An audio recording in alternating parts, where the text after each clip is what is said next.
Asawag! Maligno ka! Huwag kang lalapit sa akin! Hindi ka na dapat nagulat, Dennis. Alam mo kung anong pinanggalingan mo! Wala akong alam sa sinasabi mo! Pinadala ako rito para ibalik kayo sa kung ano talaga kayo magina. Pero sa kaso mo, may iba akong gagawin sa iyo. Anong gagawin mo sa akin? Mamamatayin mo ako! Kailangan mong mawala sa landas ko!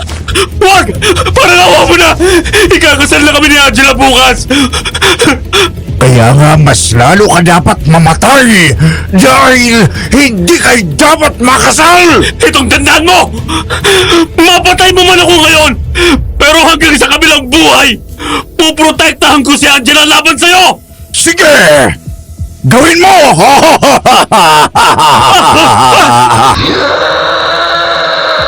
Wah!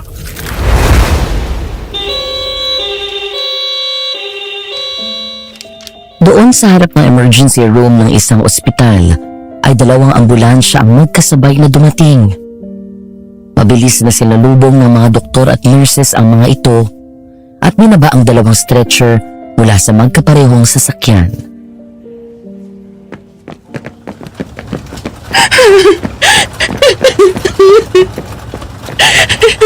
Ate, ano nangyari kay Kuya Dennis? Hindi ko alam. Basta tumuwi siyang duguan siya tapos sa bahay siya nawala ng malay. Doc, ay yung pamangkin ko pakiusap po. Iligtas niyo siya. Doc? Nurse? Kailangan ko ng tulong dito! Mabilis na rumisponde ang iba pang mga doktor at nurse. Pinagtig-isahan ng mga ito ang dalawang stretchers. Pagdating sa loob ng emergency room ay nilipat sa magkatabing kama ang dalawang binatang pasyente. Parehong nag-aagaw buhay dahil sa magkaibang paraan. Mabilis na kinabitan ng mga doktor ng iba't ibang aparato sa dalawang pasyente habang ang mga kaanak ay nasa isang tabi, umiiyak at parehong umuusal ng panalangin. Parehong masama ang lagay nila. Cindy, please. Iligtas mo ang anak ko. Gagaya yung pamangkin ko po. Habang abala ang mga doktor sa pagsagip ng buhay ng dalawang binata, natigilan si Uncle Celo nang lumingon sa dalawang babae na umiiyak. Kumunot ang noo nito nang makilala ang isang babae na may edad.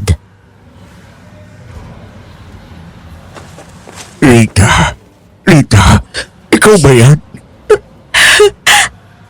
Selo, Ako ka. naku, ikaw pala yan. Akalain mo sa ganitong paraan pa tayo magkikita. Sinong pasyente mo? Pamangkin ko si Jamie. May sakit siya sa puso. Nakita na lang naman walang bali sa kwarto niya. Siya yung anak na bunso namin na namatay. Ikaw. Si Dennis. Ang panganay ko. Umuwi na lang siya sa bahay na duguan. CPR! Prepare the fib! Baby, no! Huwag mo ko iiwan, please! Anak ko! Pakiusap! Dennis! ka! The fib! Clear! Again! Clear! CPR!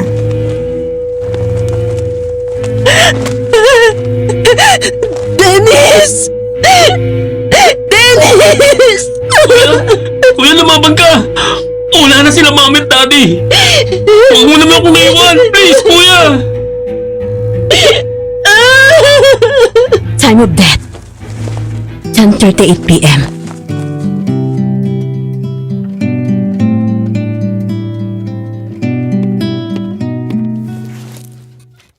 Hindi ko alam kung nakailang beses akong nagpabalik-balik. Nakailang beses akong umupo at tumayo. Sisilip sa bintana, tapos babalik sa study table. Habang nakikipagtitigan sa cursor ng MS Word. Hindi ako sigurado kung tama bang ibahagi sa inyo ang naging karanasan ko sa aswang. Alas 5 ng hapon, araw ng Martes, nang sa wakas ay makapagdesisyon akong simulang isulat ang liham na ito. Dear Aswang Diaries at Madam Venus, isang magandang umaga sa inyo. Isa akong architect. May asawa at 3 anak at kasalukuyan kaming naninirahan dito sa Tagaytay. Matagal na akong may sakit sa puso at sadyang masela ng kalagayan ko.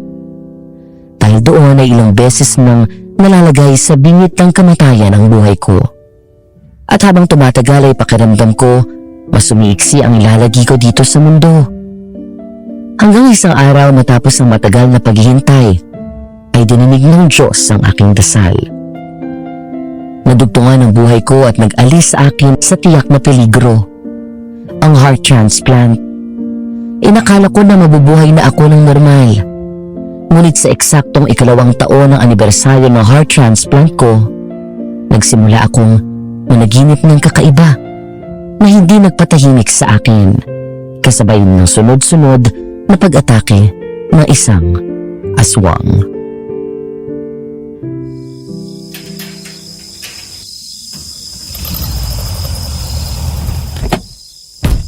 Uncle, nandito na po si Kuya. Uy, Gin, kanina ka pa nakauwi? Mga 30 minutes ago lang. Tatawagan na nga sana kita eh. Nagtatanong kasi si Uncle kung anong oras ka daw uuwi. Mukhang masarap ang pinaluto niya. Bakit? Anong okasyon? Sus, Kuya, nakalimutan mo na ba? Ngayon ang 2nd anniversary ng heart transplant mo. Akala ko naman kung ano. Jade, JB, pumasok na kayo dito at malapit na tayong kumain. Pumasok kami ng kapatid ko at agad akong nagmano kay Uncle. Pagkatapos ay dumiretso ako sa kwarto ko para magpalit ng damit. Habang naghihintay na mapaghain ng mesa ang mga kasambahay namin, ay naisipan ko munang lumabas sa veranda at magpahangin.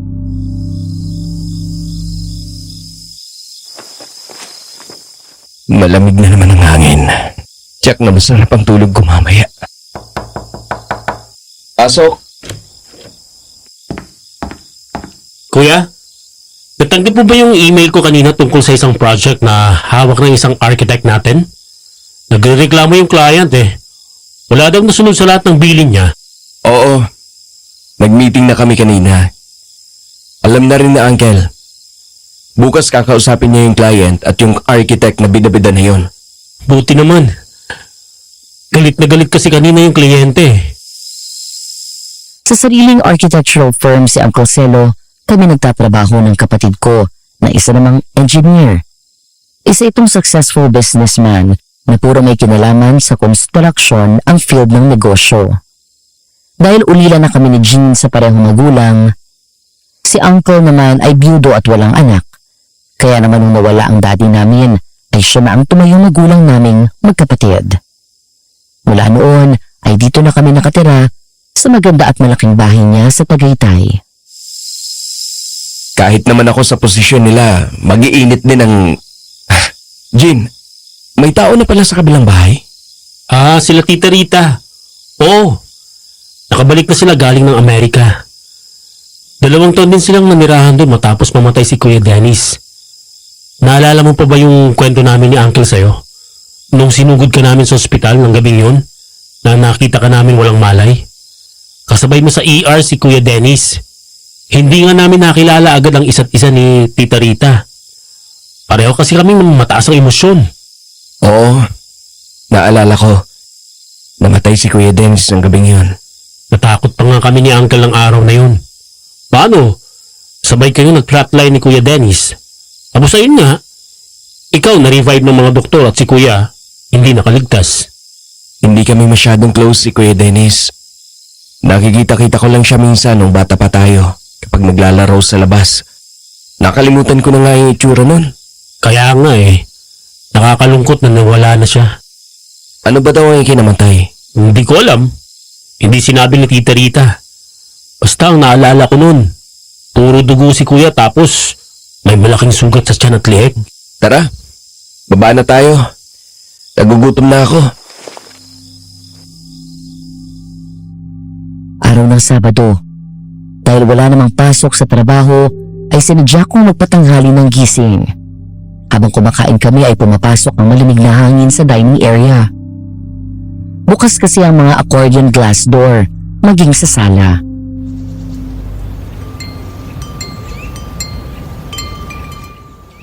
Jean, saan ka punta? Dun sa court, magbabasketball. Sama.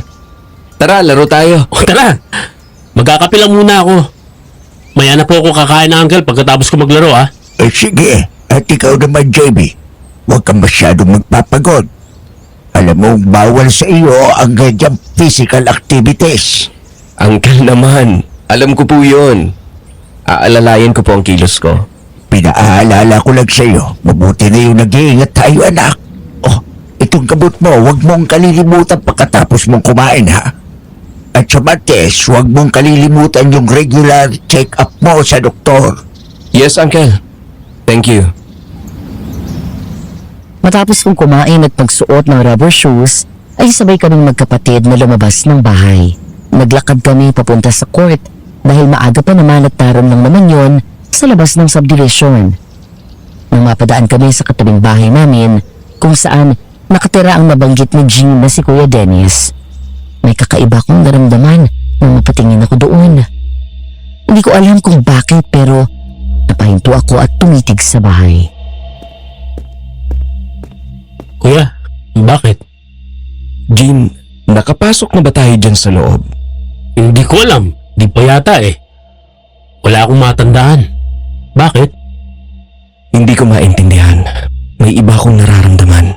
Alam mo yung feeling na hindi ko pa nakikita ang loob ng bahay na yan. Pero parang miss na miss ko siya. La, si kuya. Naparami yata kain mo eh. Hindi ako nagbibiro. Hindi ko nga rin maintindihan ang sarili ko. Maya-maya ay nabaling ang atensyon ko nang may lumabas na isang magandang babae sa veranda. Sigurado ako, ngayon ko lang siya nakita.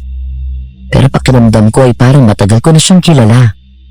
Mahaba at tuwid ang itim nitong buhok. Maputi, may pagkatsinta, maliit at bahagyang matangos ang ilong. Manipis ang kulay pink nitong labi. Ang mga mata niya, kahit na may distansya sa pagitan namin, ay nakikita ko pa rin kung gaano kaganda ang mga yun. Nangungusap na parang inukit sa diamante. Jean, sino siya? Hindi ko alam eh, pero pamilyar siya. Hindi ko lang maalala kung saan ko nakita. Bakit? Type mo? Ang ganda. Mukha namang bagay kayo. Patangkad ka, alanganin mo puti at kayo manggi ang balat mo. Medyo singgit ang mga mata, bagsak ang buhok. Naalala mo? Palagi kang napagkakamalang Koreano tapos malaki din katawan mo. Perfect match. Ano? Lakad kita? Close kami ni Tita Rita. Hanggang sa may dumating na isang lalaki na tila halos kaedad lang ng babae. Lumingon siya at ngumiti sa lalaki. Madam Venus, lalong nahulog ang puso ko nang makita ang ngiti ng magandang dalaga na yun. Siya na yata ang merong pinakamagandang ngiti na nakita ko sa buong buhay ko. Tara na kuya! Mukhang tagilid ka dyan eh. May boyfriend na eh.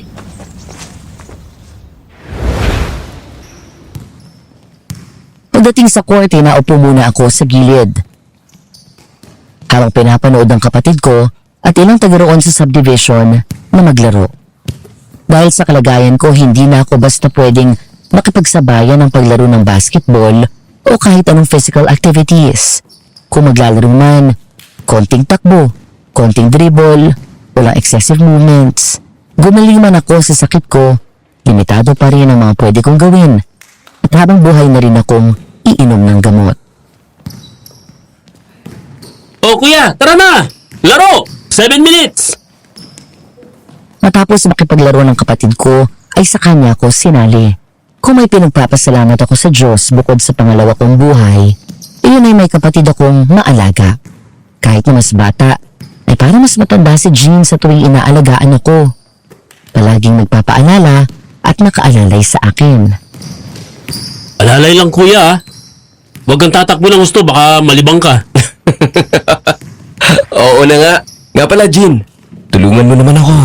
Saan? Doon sa babae. Oo. Kilalanin mo. Kahit itanong mo lang yung pangalan. May boyfriend eh. Malay mo kung kaibigan lang. Ang kulit naman ito. Tinamaan ka talaga no? Di mo alam. Basta yung feeling na ngayon ko lang siya nakita pero parang ang tagal ko nang kilala yung babae. Ewan ko sa'yo kuya. Epekto na yun ang matagal nang walang kape. Speaking of kape, tara bili tayo ng kape. Diyan sa malapit na coffee shop. Uy kuya, hindi pwede. Pinagbawal sa'yo ng doktor ang kape. Decaf naman eh. Kahit na. Oh, sige ganito na lang. Bili ka ng kape mo. Hahati lang ako sa'yo. Tikim lang ng konti. Ang kulit naman eh. Kapag nalaman ni Uncle to, lagot na naman tayo. Basta wag mong sasabihin. Ayoko. Uwi na lang tayo. Tara na. Lagpas 7 minutes na rin eh. Ha? Sino yan?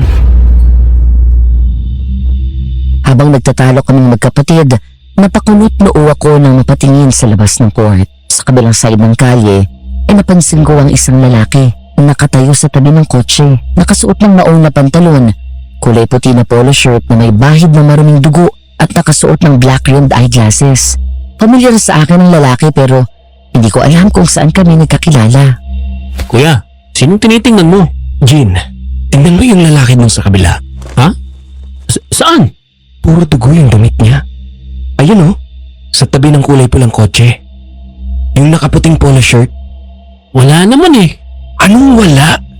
Ayun oh, sa tabi ng kotse ng kulay pula. Ang kulit, wala namang tao dun eh. Tara na nga, uwi na tayo. Isang gabi natagpuan ko na lang ang sarili ko na naglalakad sa isang gubat. Madilim, pero ang sinag sa buwan ang nagbibigay sa akin ng liwanag. Mula doon sa kinatatayuan ko ay nakikita ko ang makapal na hamog na bumabalot sa paligid. Hanggang sa may narinig akong mga yabag na tumatakbo. Nang lumingon ako, nakita ko ang dalawang lalaki. Ang isa'y duguan ng kulay puti na polo shirt. Takot na takot ang kanyang mukha. At ang isa naman ay humahabol. At ang mukha ay parang demonyo. Nakakatakot ang itsura. Nakakakilabot. Nakapantalon pero walang pang itaas. Matulis ang tenga. Nanlilisik na pula ang mga mata. May mahaba at matulis na pangil. Maging ang kanyang mga kuko sa kamay. Nang mahagip ng liwanag ang lalaking mga habol, mas lalong nanindig ang mga balahibo ko sa labis na takot dahil kulubot yun at tila nakalabas ang mga ugat nito. Habang ang bibig ay walang tigil sa pag-agos ng laway at dugo. Maawa ka. Huwag mo akong patayin. Maawa ka kay Angela. Angela? Hanggang sa biglang tumakbo ang lalaki papunta sa akin. Bago pa ako makapagtago ay nakalapit na sa akin ito. Nanlaki ang mga mata ko nang makilala ito. Ang lalaking nakita ko dun sa court. Nagtago ang lalaki sa likod at nang lumingon ako ay bigla itong naglaho. Nang mapatingin ako sa damit ko, nanlaki ako nang makita na suot ko na ang damit ng lalaki. At ang polo shirt na yun ay puro dugo. Ganun din ang kamay ko. Ganun din lang ang hilakbot ko nang makita ang aswang sa harapan ko.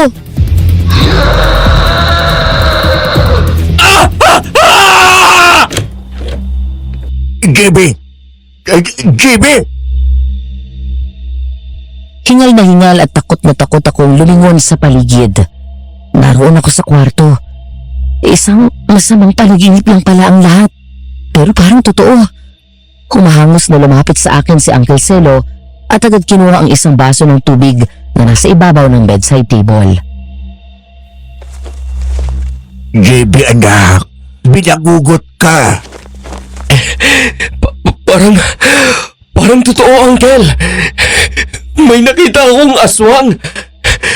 Tapos, may nakita akong lalaki na hinahabol niya. Lumapit siya sa akin. At nagtago sa likod ko. Tapos, naging ako yung lalaki. Sinakmal ako ng aswang. Panaginip lang yun. O, eto, uminom ka muna ng tubig para mahimasmasan ka.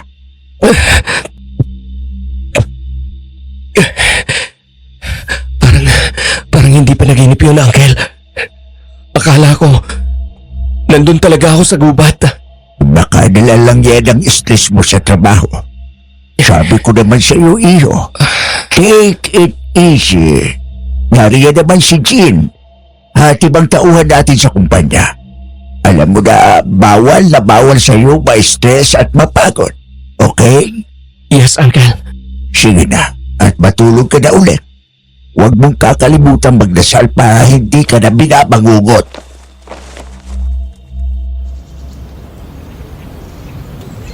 Kinaumagahan, nagising ako at pumasok sa trabaho na ang unang nasa isip ko ay ang panaginip ko. Hanggang sa makauwi ako ng gabing yun, hindi pa rin nawawala ang lalaki sa isipan ko. Sino ba yun? Multo ba yung nakita ko sa court? Bakit pangalawang beses na siyang nagpapakita sa akin? Habang nagmamaneho ako at malapit na sa gate ng subdivision namin, bigla kong binagalan ng takbo ng sasakyan na may makita akong pamilyar na mukha.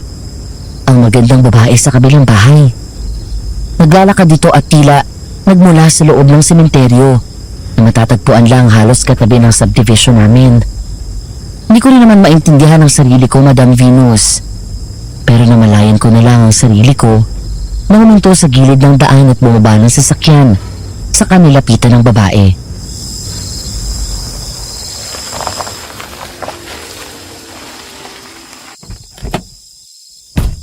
Miss? Yes? May kailangan ka? Sorry. Please, wag mong isipin na weird or masamang tao ako. Gusto ko lang magpakilala. Ako nga pala si JB. JB Legaspi. Kapitbahay niyo ako. Doon ako nakatira sa... Oo, naalala ko na. Doon ka nakatira sa magandang bahay sa tabi nila Tita Rita? Super ganda ng bahay niyo. Crush na crush ko. I'm Angela.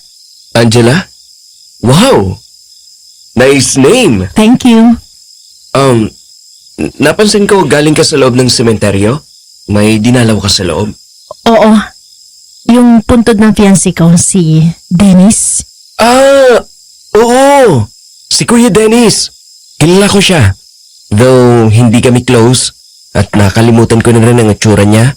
Bata pa kasi kami noon, tapos later on, hindi ko na siya masyadong nakikita dyan. Sa Manila na kasi siya nakatira. Nagbabad ako dyan maghapon sa loob, baka sakali makapagsulat na ulit ako eh. Magsulat? Writer ka? Yeah, I write books, novels, fiction. Mga kwentong gawa ng katang-isip at malawak na imagination ko. Wow! Nice! Gusto kong mabasa ang mga sinulat mo. Kakaya. Baka masyadong cheesy for you. Hindi Who am I to judge? Ako nga, hindi marunong magsulat ng isang essay eh. Libro pa kaya? Thanks. Ang bait mo naman. Ikaw, anong trabaho mo? Architect. Nagtatrabaho ako sa company ni Uncle Celo. Tara, sabay ka na sa akin pa uwi. Malayong lalakarin mo. Gabi na. Baka kung mapano ka, lalo't nag-iisa ka. Okay lang ba? Kakaya naman. Hindi, okay lang. Tara na. Parang tumalon ng puso ko nang umiti sa akin si Angela, Madam Venus. Meron akong pakiramdam na parang namiss ko nga ang ngiti na yon kahit na unang beses pa lang kaming nag-usap. Pinagbuksan ko pa siya ng pinto ng kotse bago ako nagmadaling sumakay sa driver's seat. Diyan ka na ba nakatira sa bahay nila Kuya Dennis? Pansamantala, kababalik ko lang kasi from US. Wala ako matutulian sa Manila dahil nasa US na rin ang family ko. Kapag nakahanap ako ng matitirhan, saka ako babalik ng Manila. Pero sa ngayon, dito muna ako. Sarap kasi dito sa Tagaytay, tsaka wala rin kasama si tita. Plano ko rin talaga magtagal dito. Tsaka, ewan ko, parang may pumipigil din kasi sa akin o manis. Kung sino man yan, pasasalamatan ko. At least, nakilala kita. I'm glad you're okay now, JB. Ha? Anong ibig mo sabihin? I was there. Kilala na kita 2 years ago pa. Nung sinugod ka sa ER na nag-aagaw buhay. Sabay kayong lumalaban sa kamatayan ni Dennis. Naroon ako. Hindi man pinalad si Dennis. Natutuwa ako nang makita ka maayos ang kalagayan. Dinalaw ka pa nga namin ni Tita Rita nung wala ka pang mali sa kwarto mo sa ospital. Talaga? Kaya pala. I have this feeling na parang familiar ka sa akin. May connection pala tayo all this time. Maya-maya ay nakarating na kami sa bahay. Minto ako sa tapat ng bahay na tinutuluyan nito at nakitang nakatingin si Angela sa akin. Bumuntong hininga ako. Ngayon narito na siya sa harap ko. Sasamantalahin ko na to.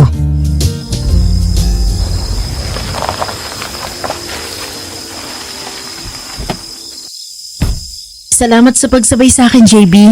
Wala yun. Maliit na bagay. Next time, okay lang ba na maimbitahan kita para lumabas? Coffee lang. Kahit hindi ako nagkakape. Ang cute mo, JB. Sure. Sabihan mo lang ako kung kailan.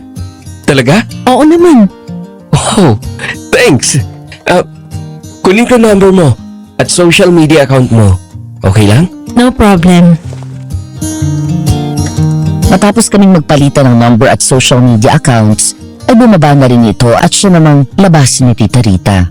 Agad bumiti sa akin ang may edad na babae, kaya lumapit ako dito at humalik sa pisngi.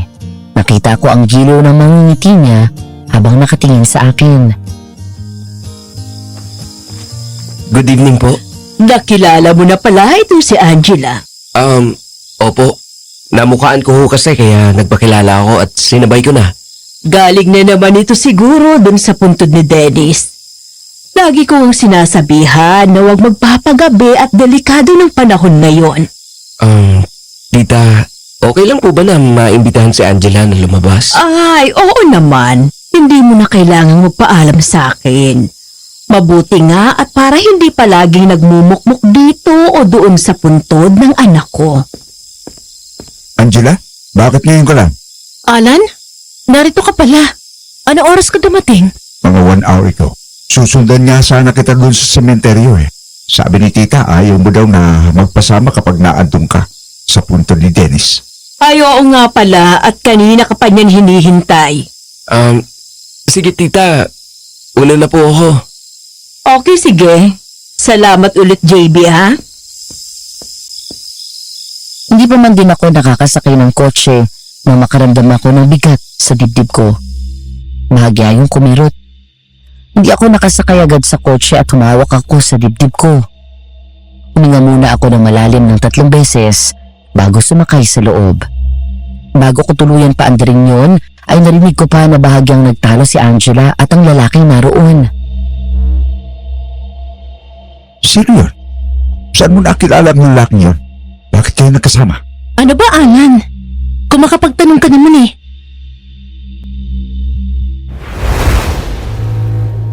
Madaling araw, pasado 2:00 nang bumaba ako sa kusina para kumuha ng makakain.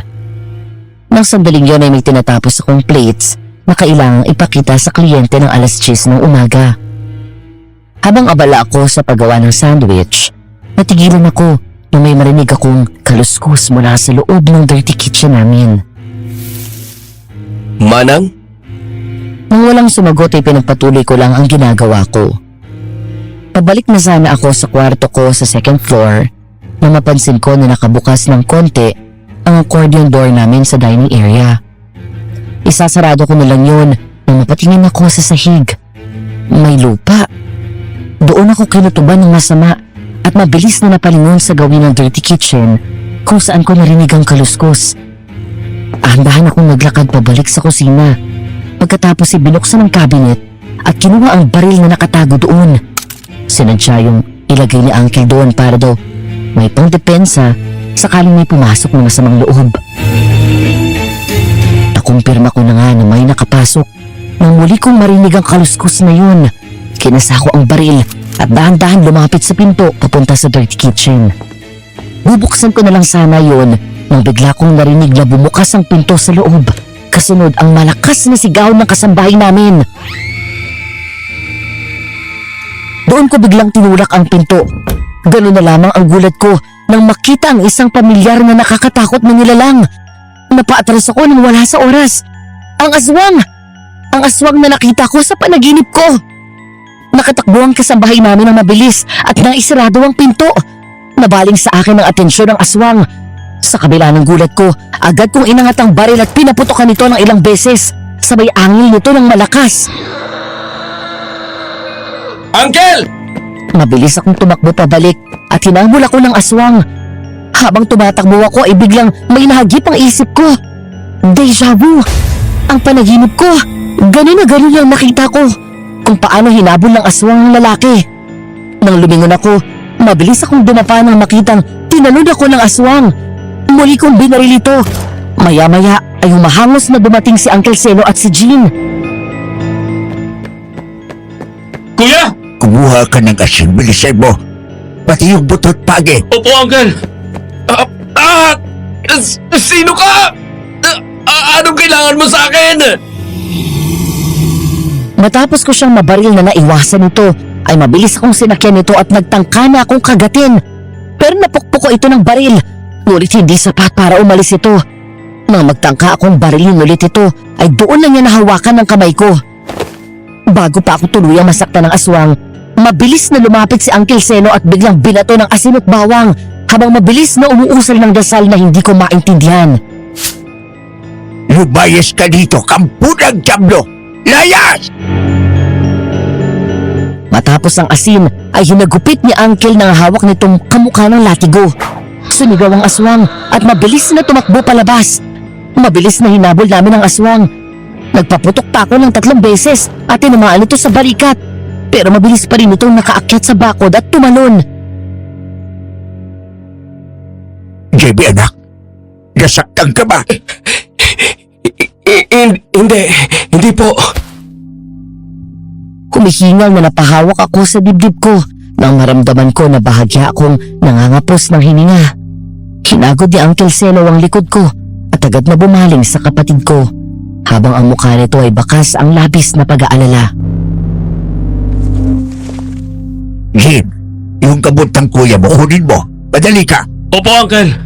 Halika na at pumasok na tayo sa loob. Kinaumagahan dahil sa nangyari ay hindi muna ako pumasok sa opisina. Ang ginawa kong plates para sa kliyente ay natapos ko naman, pero si Jean ang nagdala. Habang naroon ako sa veranda, tulala at nakatingin lamang kay Uncle Selo at Tita Rita na seryosong nag-uusap sa bakuran namin, ako naman ay patuloy nagre-replay sa isip ang nangyari kaninang madaling araw. JB! Doon naputol ang pag-isip ko at lumingon. Bigla kong napangiti nang makita si Angela. Sinalubong niya ako ng ngiti sa kamarahang kumaway, kaya ganun din ang ginawa ko. Pagkatapos ay sumenyas ito na bumaba, kaya nagmadali din ako sa pagbaba. Tumakbo ako palabas ng bahay at sinalubong si Angela. Kumusta? Nabalitaan ko yung nangyari Nagising ako kanina sa putok ng baril. Pinasok daw kayo ng magnanakaw? Hindi magnanakaw. Aswang. Aswang ang pumasok sa bahay. At pinagtangkaan niya akong patayin. Aswang? Oo, aswang. As in kampo ng dilim. Alam ko mahirap paniwalaan. Pero yun ang totoo. Alam mo kung anong mas weird doon? Napanaginipan ko na isang beses ang aswang na yon. Kung ano eksakto ang nasa panaginip ko. Yun mismong nakita ko kagabi. Hindi ko alam na totoo pala mga ganyan. Kahit ako, hindi ako naniniwala until last night. Kumusta ka naman?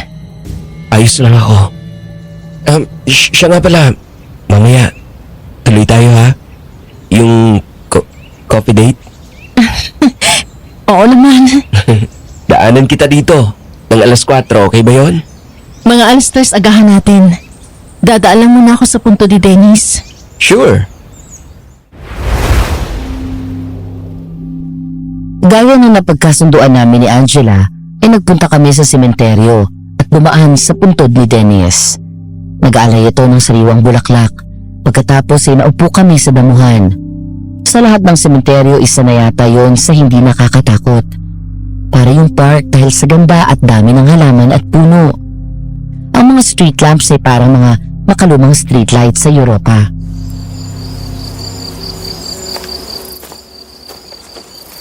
Dito ako madalas tumambay kapag gusto kong magsulat, pero ayaw gumana ng isip ko. Ayos din ang trip mo ah. Sementeryo. Dito ko kasi napifeel na malapit lang si Dennis. Usually kapag wala akong maisulat, siya lagi nag-i-encourage sa akin lalo kapag napofrustrate ako. Hindi ka pa ba nakaka-move on sa kanya? Nakamove on na.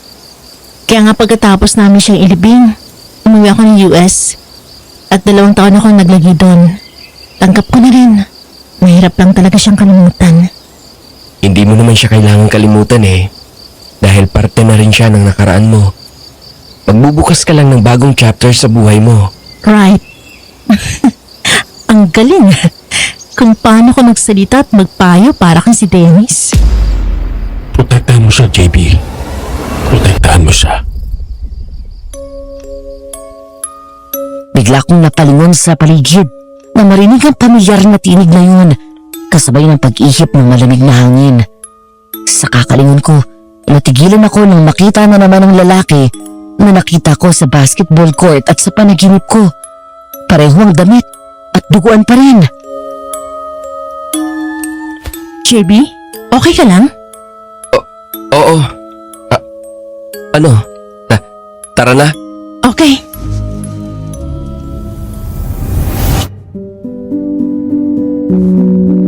Umorder ako ng kape niya at isang slice ng cake. Natawa pa ako dahil o-order pa dapat ako ng kape, pero pinigilan ako at sinabi pa sa cashier na bawal sa akin ang kape.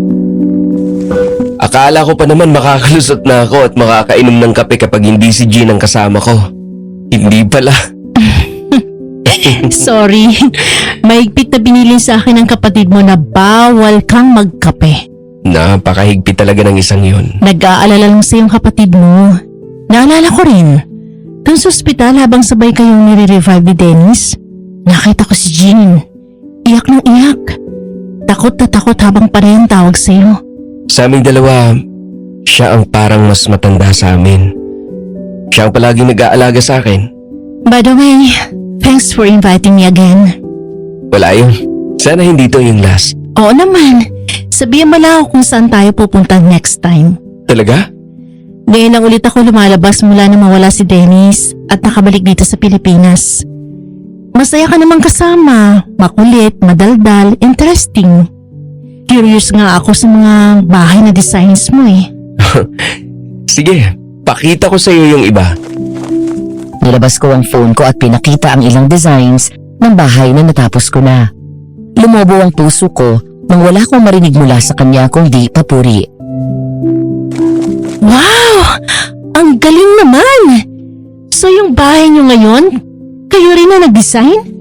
Si Uncle. Pangarap kasi nila ng daddy ko yung ganong disenyo ng bahay. Isang araw sana ikaw ang mag-design ng bahay ko. Oo ba? Oo nga pala. Sa susunod na labas natin, gusto mo sa Manila? Sige pa. Sakto next week pupunta ako doon. May meeting kasi kami ng publisher ko eh. Great! Sabihin mo lang sa akin kung kailan para ma-adjust ng secretary yung schedule ko. Sundin kita. Tapos, diretso tayo noon ng sine pagkasundo ko sa'yo. Okay, sounds fun.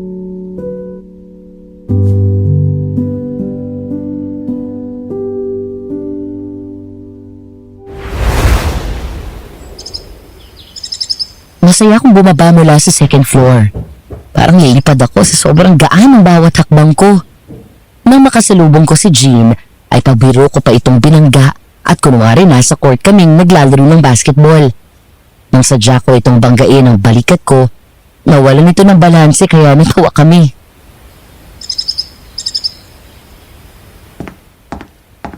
Mukhang ganda ng gising mo ah. Well, napasarap lang ang tulog ko. Mula sa sala ay pumunta ako sa dining area kung saan nakaupo si Uncle Celo, habang ang mga kasambahay ay tila abala sa paghahanda ng mesa. Napakunot-noo ako nang mapansin na 5 ang pinggan na hinanda ng mga ito sa halip na 3. May bisita tayo, Uncle? Ay oo, sila Rita at Angela. Inimbitahan ko silang dito managhalian. Talaga po? Anak, huwag mo namang ipalit ang masyado na patay ka kay Angela. Anong magagawa ko, Uncle? Tinamaan ako talaga. Hindi pa nga natin sigurado kung handa na ba siya na pumasok sa relasyon matapos ng pagkamatay ni Dennis. Lalo at nariyan siya sa poder ni Rita. Wala naman po siyang nabanggit nung magkausap kami. Pero yung sumama siya sa akin, I'll take it as a sign na ready na siya. Kumusta na ba kayo? Pagkatapos ng coffee date namin, hindi na po kami nawalan ng communication. Madalas na kami mag-usap. Umaga, tanghali hanggang gabi. Nakaplano na nga po ang susunod na labas namin eh. Masaya ako para sa iyo kung ganun, anak. Sa dami ng hirap na pinagdaanan mo dahil sa sakit mo mula sa pagkabata, karapatan mo naman ang maging masaya. Uncle, hindi ko pa nasasabi to pero salamat po. Maraming salamat po dahil nilaban niyo ako sa sakit ko. Sa pagkupkup sa amin ni Jean, utang namin sa inyong buhay namin. Ano ka ba na magbata ka? Mga pamangkin ko kayo. Parang mga anak ko na natural. Hindi ko kayo pababayaan. Naputol kami sa pag-uusap nang sabihin ng kasambahay na dumating na ang bisita. Agad akong ngumiti ng masilayan sa wakas ang magandang mukha ni Angela. May dala ang dalawa na tig-isang Tupperware. Tumalo ng puso ko nang salubungan ako ni ngiti nito. Hi, Angela. Hi, JB. Hoy, maupo muna kayo. Malapit ang matapos ang iba pang ulam na pinaluto ko. JB, gusto mo bang ipakita kay Angela itong bahay? Sige po. Ano, tara? Gutom ka na ba? Hindi pa naman. Pinakita ko sa kanya ang living room na malaking porsyento ng pader sa magkabila ay gawa sa accordion door. Kaya naman malayang nakakapasok ang malamig at sariwang hangin sa loob. Pagkatapos ay dinala ko siya sa second floor at huli sa kwarto ko, kung saan pinakita ko ang mga koleksyon ko ng drawing at mga painting. Wow! Ikaw lahat ang may gawa nito? Oo. Since may sakit na ako sa puso simula bata pa ako, hindi ako madalas lumabas. Lagi lang ako dito sa bahay. Kaya ang naging pastime ko, drawing at pagpipinta. Ang ganda! Ang galing mo naman. Ilang taon ka na nga ulit? 27. Ikaw? 35 na ako. Laki pala ng age gap natin. Hindi halata. Mukha ka pang mas bata kaysa sa akin. Bola. Pero salamat. Dapat pala ate ang tawag mo sa akin. 8 years ang tanda ko sa iyo eh. Ang awkward na tawagin kitang ate pagkatapos ng coffee date natin. Right. I like you, Angela. Let me rephrase it. I think I'm in love with you. Natigilan si Angela. Halatang nagulat sa sinabi ko. Pero ayoko nang magsayang ng oras, Madam Venus. Isang bagay na natutunan ko mula sa sakit ko ay ang katotohanan na maikli lang ang buhay. Hindi natin hawak ang maaaring mangyari kinabukasan, kaya hindi dapat magsayang ng oras. But JB, 8 taon ang tanda ko sa iyo. Wala akong pakialam. Ano kung 8 years? Wala naman sa edad yan. Alam mo nangyari noon, tsaka hindi mo pa ako lubos na kilala. Mahal mo pa ba siya? Ang akala ko, nakamove on ka na. Hindi na siguro mawawala ang pagmamahal ko kay Dennis habang buhay na siyang magiging parte ng buhay ko. Pero hindi ibig sabihin, sinarado ko ng puso ko. Hindi ko lang alam kung paano at saan ako magsisimula ulit. Simulan mo. Kasama ako. Pwede naman yun, di ba? Huminga ako ng malalim at lakas loob na hinawakan ng kamay nito. Ang buong akala ko ay babawiin ni Angela. Pero tumingin lang siya at nangingilid ang mga luha sa kanyang mata. Ngumiti ako na matamis sa kanya at marahang pinisil ang kamay nito. Hindi ko naman sinabi na kalimutan mo siya. Nirirespeto ko ang naging relasyon ninyo pero sana bigyan mo ako ng chance. Maaaring masyado itong mabilis para sa'yo. Pero hindi ko kayang pigilan ang sarili ko eh. Unang beses pa lang kitang nakita, Angela. Tinamaan na ako agad. Okay lang bang kausapin ko muna si tita tungkol dito? Sure. No problem. Kuya, ate, kain na daw tayo. Pagdating namin sa ibaba ay agad kaming umupo sa tapat ng mesa. Nanlaki ang mga mata ko sa sarap ng pagkain. May kinilaw na tanigi, nagpaluto rin ng steak si Uncle Celo na paborito niya at bumili naman ng sushi si Jean. Meron din dinakdakan at mechado.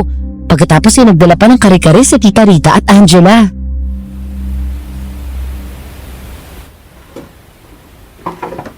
Parang piyesta. Ano po bang okasyon, Uncle? Wala naman. Naisipan ko lang magsalo-salo tayo. Magkaibigan ang mga pamilya natin. Tapos itong si Angela at JB ay mukhang mapapadalas ang labas. I hope, tita, okay lang sa'yo na palagi kong nilalabas si Angela?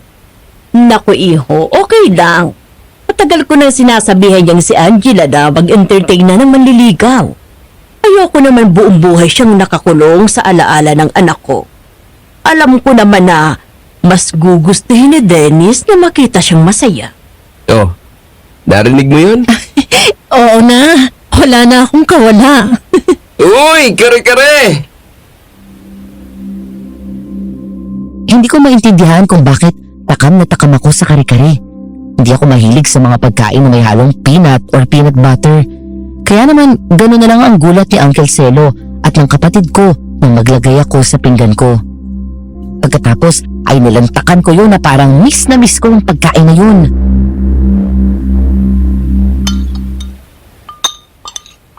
Ang sarap ng kare-kare mo, tita. Natutuwa ako at nagustuhan mo. Kuya, kailan ka pa natutong kumain ng kare-kare? Ha? Oh, wala. Ngayon lang. Ewan ko, hindi ko rin maintindihan eh. Parang miss na miss ko to.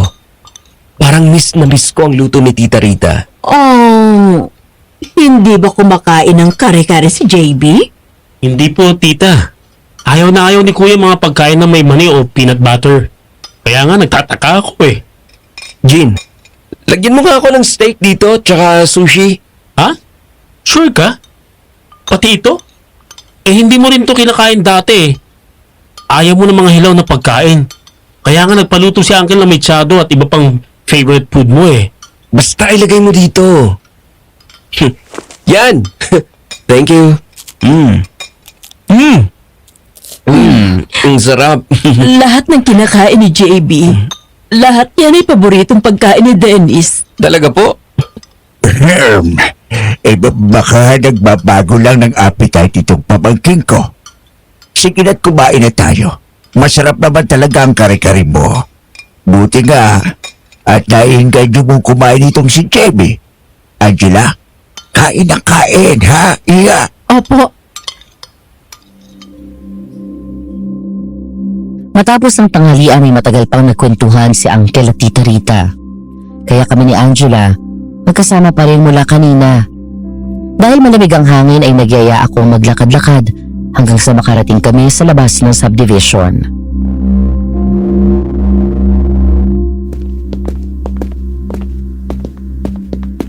Angela? Punta tayo sa punta ni Dennis? bakit? Basta. Bumili ako ng bulaklak sa isang flower shop na matatagpuan malapit lang sa gate ng sementeryo bago pumasok doon. Huminga ako ng malalim at tumingin sa lapida ni Dennis kung saan naroon ang maliit na larawan nito. Kuya Dennis, nakilala lang kita ng ilang beses noong bata pa ako. Pero pagkatapos nun, wala nang naging pagkakataon na maging magkaibigan tayo. Pero nakilala ko si Angela at gusto kong ipaalam sa iyo na gusto ko siya at pakiramdam ko nahuhulog ang puso ko para sa kanya. Pinapangako ko sa iyo, puprotektahan ko siya. JB naman eh, pinapayak mo ko. Sorry Kuya Dennis. Tinamaan ako dito sa girlfriend mo eh. Ang ganda eh. Huwag kang mag-alala. Sisiguraduhin kong magiging masaya siya sa akin. Kainis ka talaga. Yung pala yung dahilan mo kaya ka nagyaya dito? Siyempre, Magpapaalam muna ako. Baka mamaya multuhin ako ni Kuya eh. Thank you, JB. Sobrang na-appreciate ko yun. Mula doon ay naglakad lang din kaming pabalik. Hanggang sa matigilan si Angela nang may namataan na lalaking nakatayo sa harap ng gate ng bahay ni Tita Rita. Nakapamewang ito at nakasimangot. Lalong nagsalubong ang mga kilay nito matapos makita si Angela at nagpalipat-lipat ng tingin sa amin. Nagkatinginan kami ni Angela nang maglakad dito palapit. Sino yan? Angela? Alan? Anong ginagawa mo dito? Hindi ka nagpasabi na pupunta ka. Pumunta ako dito para isurpresa ka pero hindi ko alam na ako masusurpresa. Kanina pa ako dito, tinatawagan kita pero hindi ka sumasagot. Pasensya ka na. Naiwan ko ang phone sa bahay. Naiwan? O baka naman dahil may iba ka nang pinagkakaabalahan dito? Sandali. Di ko gusto yung tono ng pananalita mo. Bakit? Totoo naman eh. Napapansin ko nitong mga nakalipas na araw. Wala ka ng panahon sa akin. Bakit? Obligado ba ako ipaalam sa'yo kung anong ginagawa ko? Wala tayong relasyon. May iba kang kinalulukuhan dito. Yan ang sabihin mo. Baka nakakalimutan mo, Angela. Biniling ka sa akin ni Dennis. Ayaw niya na may ibang lalaki sa buhay mo. Pwede ba, Alan? Huwag mong gamitin dito si Dennis. Hindi ganyan kakitid ang utak niya at buhay ko to. Stop controlling me. Nakakasakal ka na. Buhay pa ako at gusto ko makausad pero hindi ibig sabihin kakalimutan ko na siya. Pumasok ka doon sa loob. Huwag mo ko utusan. Sandali pare. Huwag kang makikialam. Hindi na tama tong ginagawa mo eh. Huwag kang makikialam sa amin ni Angela. Sino ka ba? Ha? Sino ako? Boyfriend niya. Ano? Ikaw. Sino ka ba? Anong boyfriend? Nasisiraan That's ka. right, Alan. Boyfriend ko na si JB at may blessing ni Tita Rita ang relasyon namin. Sa katunayan, kaya walang tao sa bahay dahil kanina pa kami naroon sa bahay nila JB. Inimbitahan kami ng uncle niya. What's the hell, Angela? Bakit hindi mo sinabi sa akin? Uulitin kong sinabi ko. Wala akong obligasyon para ipaalam sa iyong lahat sa buhay ko. Umalis ka na. Narinig mo? Umalis ka na. Halika na. Baka hinahanap na tayo nila tita. Nang pumasok kami sa bahay ay agad napansin ni Tita Rita na nakasimangot si Angela. Napaupo ito sa tabi at pumikit saka huminga ng malalim. Para tuluyan itong kumalma ay kinuha ko siya ng tubig. Oh, uminom ka muna. Sorry kung sinabi ko na boyfriend mo ko. Baka sakali kasing tigilan ka niya. Okay. Thank you. Please, let's pretend na may relasyon tayo kapag nariyan siya. Anong nangyari? Si Alan kasi tita. Nandun sa labas nang makita niya akong kasama si JB. Galit na akala mo may relasyon kami at niloko ko siya. Ay nako, ang taong yun talaga. Napaka-possessive. Naiinis na ako sa kanya, tita. Huwag kang mag-alala. Walang magagawa yon lalo't nandito na ako. Kung meron man akong aaprubahan na maging boyfriend mo, si JB na yun. Salamat po, tita. Thanks, tita. Napaka-understanding mo talaga. Kung iba siguro yan, nagalit na sa akin at iisipin na pinagpalit ko ng anak niya. Well, ibahin mo ko. Ayokong maging hadlang sa kaligayahan mo. Kaya kayong dalawa, don't mind me. Kung nagugustuhan niyong isa't isa, go! Dahil sa blessing ni Tita Rita, mas lalong lumakas ang loob ko na i-pursue si Angela. Natuloy ang date naming dalawa. Sa halip na sa Tagaytay, ay nag-date kami sa isang central district sa Taguig. Ang sentro at sikat na pasyalan doon sa Maynila. Eksakto naman na kailangan nitong lumuwas at makipag-meeting sa publisher nito. Nang matapos isinundo ko si Angela at dumiretso kami sa aming date. Nanood ng sine, kumain sa labas, tumambay sa coffee shop at nag-shopping ng konti. Kaya naman pasado 12:00 na ng hating gabi nang makauwi kami ng Tagaytay. Nag-enjoy ka ba? Sobra. Thank you, JB. Tagal na mula nung huling lumabas ako para makipag-date. Si Dennis pang last. I'm glad. Nag-enjoy ka. Ibig sabihin, Sasama ka ulit next time. Marami pang next time, huwag ka mag-alala. Talaga? Nag-usap kami ni Tita Rita kagabi. Nag-open ako about you and me going out. At sinabi ko na nagugustuhan ko na kasama ka. Masaya at nag-i-enjoy ako. I want to give love another shot. This time, ikaw at ako. Hindi ka ba nagbibiro? Hindi. Ewan ko rin, JB. There's something about you. Parang may magnet ka, tinihila mo ko palapit sa'yo. Lahat ng ginagawa mo at sinasabi mo, lahat nagugustuhan ko. Simula nung nakilala kita, hindi ka na rin nawala sa isip ko. So, safe na bang sabihin na we're dating exclusively? Yeah, I think so. Labis ang sayang naramdaman ko, Madam Venus. Pagdating sa pag-ibig, wala akong masyadong experience dahil na rin sa sakit ko at hindi ako madalas lumabas o makihalubilo sa ibang tao. Pero ganun pala ang pakiramdam kapag gusto ka rin ng taong gusto mo. Para kung nakasakay sa mga ulap.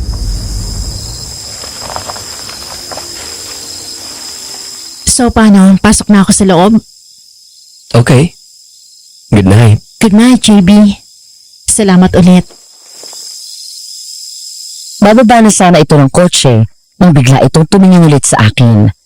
Nasundan ko ng tingin si Angela nang ilapit nito ang mukha para sana halikan ako sa pisngi.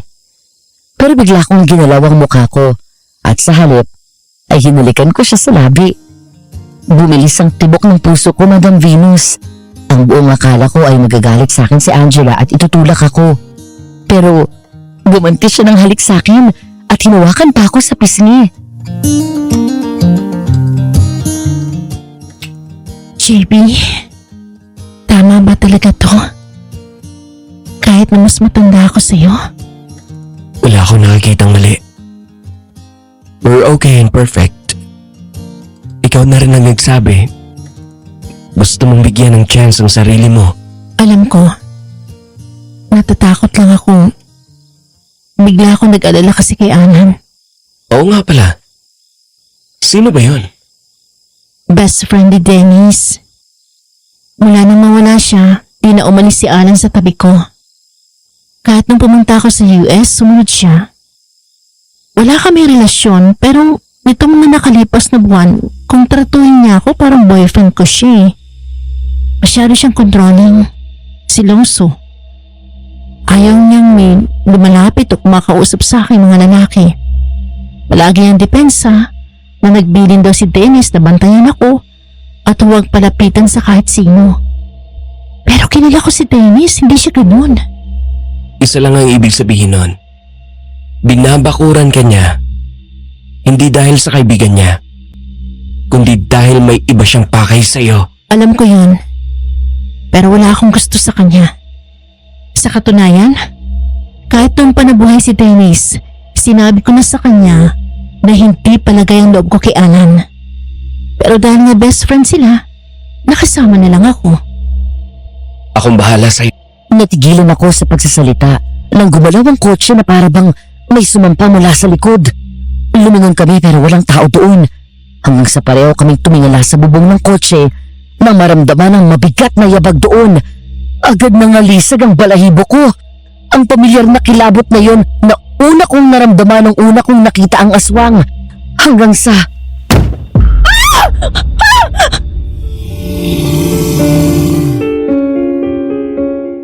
Takot na kumapit si Angela na mahigpit sa hawakan habang tulalang nakatitig sa aswang na tinalunan ng unahan ng kotse.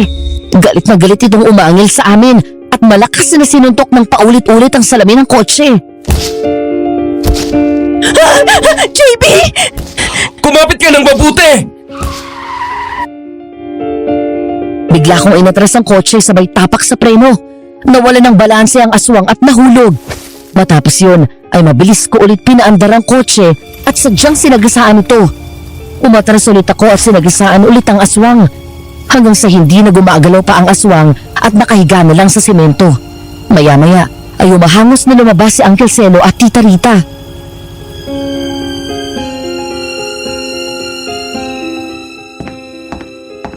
Ay, Diyos ko! Aswang! Jimmy, bilis pumasok kayo rito. Mabilis kong pinasok sa bakuran ng kotse at nagmamadali kaming bumaba hanggang sa marinig na lang namin ang sigaw ni Tita Rita. Mabilis kaming lumabas at naabutan ng aswang na pilit pumapasok sa gate ng kanilang bahay. Kinuha ni Uncle Selo ang baril at binigay yan sa akin. Pinaputukan ko ang aswang at agad itong lumayo at sumuot sa talahiban. Oh my gosh! Tita! Okay ka lang? Oo, ayos lang ako. Ang kuya mo, kailangan ko tawagan ng kapatid ko. Sige na, samahan mo si tita. Angela, huwag mong kalilimutan na maglatag ng asin sa mga bintana at pinto ng bahay.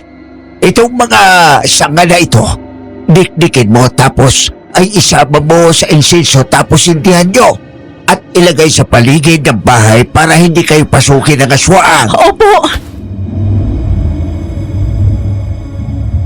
Kami naman ay nagmamadali ring pumasok sa bakuran. Nang maisarado na namin ang gate, bigla kaming napaatras sa gulat nang mula sa isang makapal na puno na naroon sa garden ay biglang lumabas ang aswang.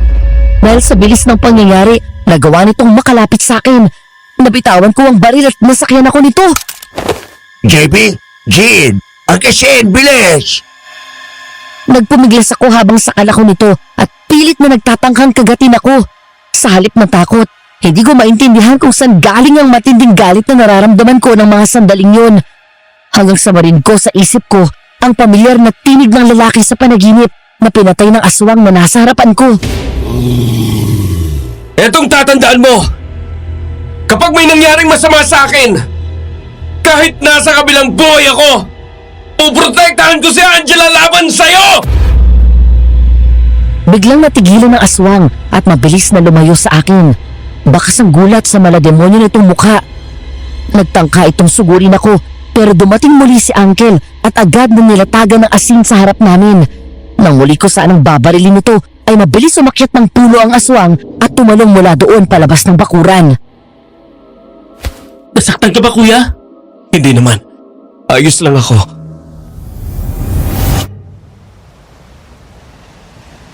Hindi ko sigurado kung paano ako napunta sa beach. Basta, naglakad ako sa dalampasigan habang palubog na ang araw. Hanggang sa kakalakad ko ay nakita ko si Angela. Nakatanaw sa dagat. Nung lumingon siya sa akin ay agad itong ngumiti at kumaway.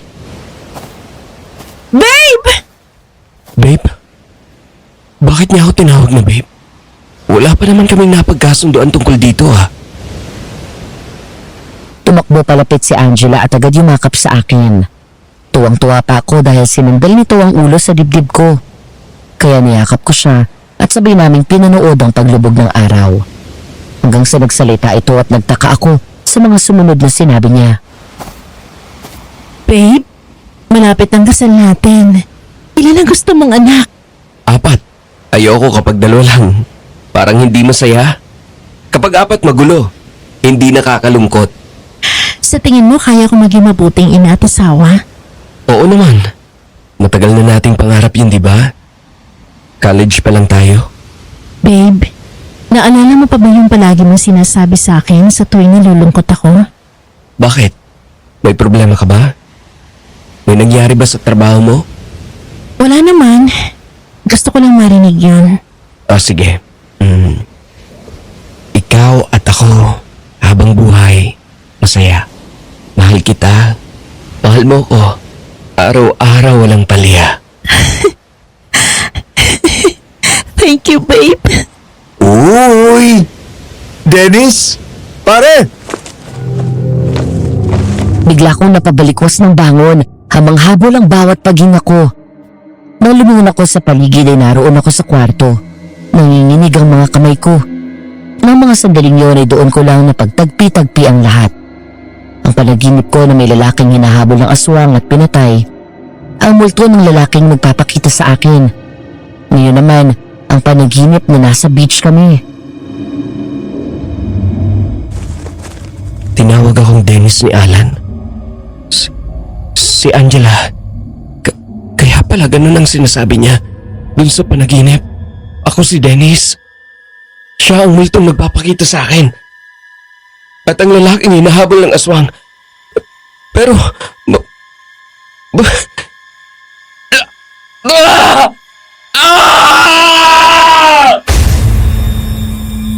Bigla akong napaatras nang makita ko ang anino ng isang tao na nakatayo sa veranda. Nang hanginin ng electric fan ang manipis na kurtina, nangalisag ang mga balahibo sa katawan ko sa takot. Nang sumilip doon, ay nakatingin ang multo ng lalaki nagpapakita sa akin. Kahit nakaramdam ako ng takot, ay lakas loob akong bumaba ng kama.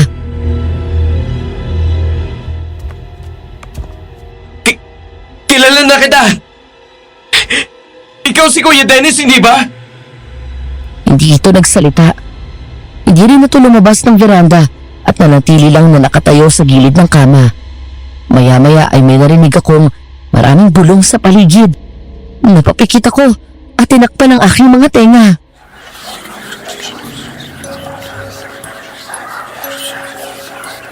Protektahan mo siya, JB. Protektahan mo siya. Bakit sa akin ka nagpapakita, Kuya? Yung aswang na palaging sumasalakay sa amin. Siya rin ang pumatay sa'yo, di ba? Nang muling hanginin ng kurtina ay tuluyang nawala si Dennis. Doon ako napalabas ng veranda at tumingin sa paligid. Maya-maya ay bumalik ako sa loob at agad binuksan ang ilaw. Kinuha ko ang sketchpad ko at dinrawing ang mukha ni Kuya Dennis, maging ang itsura ng aswang sa panaginip ko.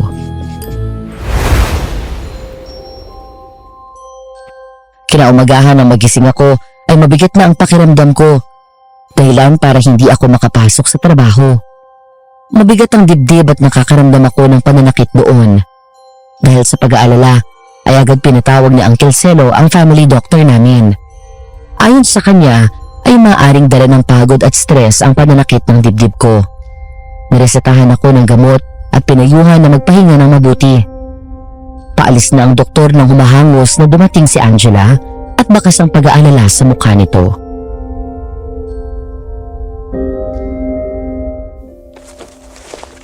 JB, sinabi ni Jim sa akin ang nangyari. Ayos ka na ba? May masakit pa sa'yo? Relax. I'm okay. Napagod lang daw ako at na-stress. Siguro epekto na rin ang sunod-sunod na pag-atake ng aswang. Ayos din ang lagay ko. JB, Angela, maiwan mo na namin kayo dyan. Nasa ibaba lang kami. Sige po. Nang isarado na ni Uncle Celo ang pinto ay lumapit si Angela at naupo sa gilid ng kama ko. Hinawakan niya ang mga kamay ko at hinalikan yun. Ngumiti ako sa kanya para mabawasan ang pag-aalala nito. Ilang sandali pa ay tumungo ito at hinalikan ako ng matagal sa labi. Kanina ko pa gustong gawin yan. Ang sarap pala pag may kiss agad sa simula ng araw mo. Parang gagaling na ako mamaya. Sira ka talaga. Akala ko noon mamamatay na ako. Noong binigyan ako ng Diyos ng pangalawang buhay, hindi ko alam na kasama ka sa package deal. Kaya magpagaling ka dahil i-date mo pa ako. Saan mo gustong pumunta? Sa beach. Panoorin natin ang sunset? Yes! Basta promise me magpagaling ka. Magpalakas ka, JB. Ayoko nang maiwan ulit. Ayoko nang maramdaman yung nakamamatay na lungkot nung nawala si Dennis. Hindi kita iiwan. Matagal tayong magkakasama. Lalabanan pa natin ang aswang para wala namang gulo sa atin. Kuya? Ate? Pasok, Jean! Ate, ito na yung pagkain ni Kuya tsaka yung gamot niya na bagong reseta ni Doc. Nabili ko na. Sige, ako nang bahala dito. Sabi pala ni Doc, sa Lunes daw punta tayo sa clinic niya para mas ma-check up ka ng maayos. Sige. Salamat, tol. Pagaling ka na. Andiyan na si ate oh. May mag-aalaga na sa'yo. Salamat, Jean. Kaya mo maupo? Sandal ka sa headboard para makakain ka ng maayos. Tapos, inumin mo yung gamot mo. Huwag ka mag-alala. Aalagaan kita. Basta magpahinga ka lang dyan, ha? Matulog ka. Pagkatapos mong kumain para makabawi ka ng lakas mo. Dito ka lang ha. Huwag kang umalis. Bantayan mo ako. Gusto ko pagising ko, ikaw ang una kong makikita. Okay, I promise. Dito na ako magsusulat. Kukunin ko lang yung laptop ko tapos balik ka agad ako. Napatingin ako nang muli akong halikan ni Angela. Sa pagkakataon na yun, mas matagal at mas masuyo ang halik na pinagsaluhan namin. Di ko muna sinabi ang natuklasan ko tungkol kay Dennis. Natakot ako nang baka maya-maya wala itong alam sa totoong pagkamatay ng dati nitong kasintahan at mabigla ito.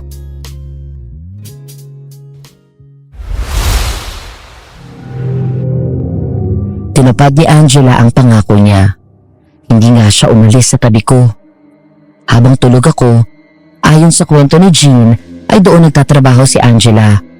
Kapag inaantok ay nahihiga sa tabi ko habang hindi binibitawan ang kamay ko. Sabay kaming nag-lunch at kumain ng dinner. Madilim na nang muli ako magising. Bumangon ako at bumaba ng kama nang makita ko na naroon siya sa veranda. Kaya naman lumabas ako at niyakap ko siya mula sa likod. Nagulat naman ako sa'yo. Bakit ka bumangon? Kanina pa ako nakahiga eh. Oh, kumusta ang pakiramdam mo? Okay na ako. Ang galing naman kasi ng nurse ko. Sobrang maasikaso. Maalaga tapos may libreng kiss pa. Parang gusto ko na lang magkasakit palagi. Hoy, loko ka. Huwag ganun. Biro lang. Sinubukan ko maglambing dito. Kinalikan ko siya sa balikat, leeg at pisngi. Lumingon sa akin si Angela at siya mismo ang humalik sa labi ko. Habang tumatagal, Madam Venus, talong nahuhulog ang damdamin namin sa bawat isa. Napakasaya ko. Sino bang mag-aakala na ang tinatanong ko lang sa malayo ay ngayon narito na sa mga bisig ko. Pero ang masayang sandali na yon ay biglang naputol nang may dumating na hindi namin inaasahan.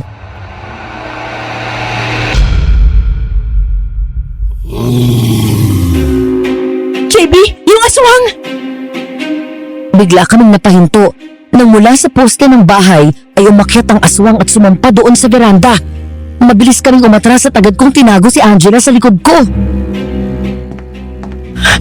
Anong gagawin natin? Kumapit ka lang. Huwag kang lalayo sa akin. JB! Halos sabay kaming napaupo, sabay gapang palayo nang sumugod sa amin ang aswang. Agad ko itong sinipa ng malakas sa likod, kaya sumubsob siya sa handrails ng veranda. Hawak ang kamay ni Angela ay mabilis kaming tumakbo na papasok sa kwarto. Isasarado ko pa lang ang pinto nang mabilis na makahabol ang aswang. Nagpabulo kami. Habang pilit kong sinasarado yun, ay pilit din itong tinutulak ang pinto para mabuksan. Samantala, si Angela ay mabilis namang tumakbo palabas ng kwarto. Uncle Selo! Tulong! Nandito ulit yung aswang! Matapos yun ay agad bumalik si Angela at tinulungan akong itulak pasarado ang pinto. Ngunit dahil galing ako sa sakit ay hindi pa lubusang bumabalik ang lakas ko. Hindi kami nanalo sa lakas ng aswang at nagawa nitong makapasok. Mabilis kaming sumampa sa kama at tumakbo papunta sana sa pinto, pero agad kaming naharang ng aswang. Lalo kaming natakot nang nilak nito ang pinto.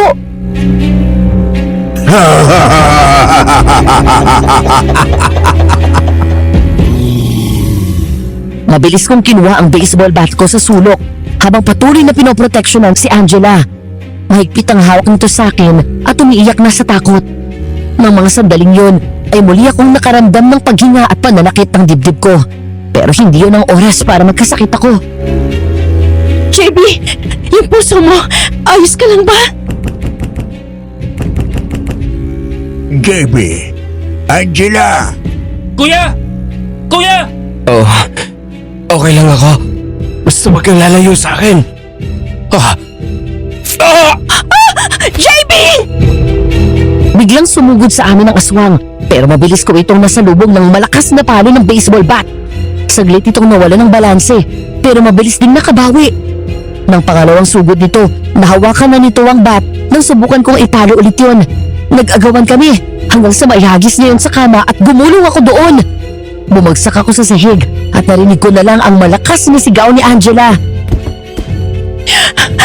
Parang awa mo na! Huwag kang lumapit! Huwag! Angela! Nang bumangon ako ay nakita ko na lang ang aswang. Nahawak si Angela at pilit na hinihila. Nang magtangka akong tumayo, nakaramdam ako ng pananakit ng dibdib. Kumawak ako doon. Huminga ng malalim at pinilit ang sariling tumayo. Nakita ko ang malaking cutter at kinuha ko yun. Dinampot ko ang silya sabay hampas ng malakas sa aswang. Umangil ito ng malakas. Matapos kong mabilis na sinaksak sa likod nito ang cutter. Nabitawan ito si Angela. Agad kong sinipa ito palayo. Napalingon kami sa veranda ng mula doon ay makita namin si Jean. Tsak na gumamit ito ng mahabang hagdan mula sa ibaba para makaakyat doon. Nang subukan itong sugurin ng aswang, agad binato ng kapatid ko ang asin at bawang dito. Sabay hagupit ng malakas ng buntot tagi. Maya-maya ay bumukas na sa wakas ang pinto sabay alingaw ng putok ng baril mula kay Uncle. Tinamaan ng aswang sa dibdib. Mabilis itong tumakbo at tinabig pa si Jean bago tumalon sa veranda. Nang habulin nila ang aswang, wala na ito at mabilis na nakatakas. Doon ako bumigay at bumagsak sa sahig. JB! Uncle! Si JB!